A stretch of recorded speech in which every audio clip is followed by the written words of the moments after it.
பெங்களூர், சென்னை அங்கே என்ன பண்ணியிருக்காங்க, எப்படி பண்ணியிருக்காங்கன்னு அங்கே உள்ள திறமையான ஆர்கிடெக்ட், நிறைய எக்ஸ்பீரியன்ஸ், நிறைய ப்ராஜெக்ட் பண்ண ஆர்கிடெக்ட் ஸ்ட்ரக்சர் வச்சு தான் நாங்கள் இந்த டிசைன்லாம் பண்ணியிருக்கோம். எங்களை பொறுத்தவரை இண்டிவிஜுவல் ஹவுஸ் மாதிரியே தான் அப்பார்ட்மெண்ட் பண்ணணுங்கிறக்காண்டி ஒவ்வொரு வீட்டுக்கும் கிட்டத்தட்ட 4 பக்கமே சொந்த வால் வர்ற மாதிரியே தான் டிசைன் பண்ணியிருக்கோம். மேக்ஸிமம் அப்படி தான் எங்களுடைய டிசைன் எல்லாம் வரும்.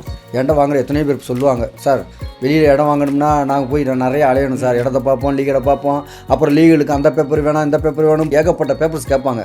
ஜெயபாரத்தை நம்பி நாங்கள் வந்துட்டோம்னா எல்லாமே நீங்கள் பார்த்துக்குறீங்க அப்படின்ட்டு. இப்போ ஆல்ரெடி எங்கிட்ட வாங்குறது பார்த்தீங்கன்னா ஒரு கஸ்டமர்ஸ் பார்த்தீங்கன்னா 1, 2, 3 அப்படின்னு ஒவ்வொருத்தரும் அடுத்தடுத்து தான் வீடு வாங்குறாங்க. இந்த ஏரியாவில் பார்த்தீங்கன்னா கிட்டத்தட்ட 10 வருஷத்துக்கு முன்னாடியே நான் வந்துட்டேன். 10 வருஷத்துக்கு பார்த்தீங்கன்னா வரிசையாக எங்கள் ப்ராஜெக்ட் வரிசையாக 4 ப்ராஜெக்ட் இருக்கும். இண்டிவிஜுவல் பொறுத்தவரை நிறைய லேண்ட் வச்சுருப்போம், நிறைய மாடல் வச்சுருப்போம். எந்த மாடல் விருப்பப்படுறாங்களோ அது புக்கிங் மந்த்லேருந்து 10 மந்த்ஸில் ஹேண்ட் ஓவர் பண்ணிடுவோம். இண்டிவிஜுவல்ஸ்னால் அப்பார்ட்மெண்ட்டு 18 மந்த்ஸ் சார். நாங்கள் ஸ்டார்ட் பண்ணலேருந்து அது நிற்க மாட்டோம். ஏன்னா எல்லாமே ஸ்டார்ட் பண்ணலேருந்து டக்குன்னு வேலையை முடிக்கிறதுக்கு 18 மந்த்ஸ் சார். 18 மந்த்ஸில் ப்ராஜெக்டை முடிச்சிருவோம். ஒரு வருஷத்துக்கு 2 வீடு தான் பண்ணிகிட்டு இருந்தோம்.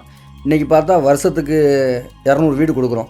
சூர்யா நகர் அந்த இதில் பார்த்தீங்கன்னா அலூர் கோயில் மெயின் ரோடு, அந்த இதில் ட்வின் டவுன்ற ஒரு ப்ராஜெக்ட் பண்ணோம். இது போக கோச்சடை ஏரியா, அந்த கோச்சடை சைட் மெயின் ரோட்டில் அங்கே ஒரு கிளாசிக் சிட்டி அப்படிங்கிற ஒரு ப்ராஜெக்ட் பண்ணிகிட்டு இருக்கோம். அதுக்கு அடுத்து தோரிமான்.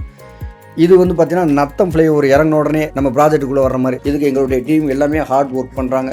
குவாலிட்டி, குறிப்பிட்ட டைம், இதுதான் எங்களுடைய தாரகமாக மந்திரமாக எடுத்து செயல்படுறோம் சார்.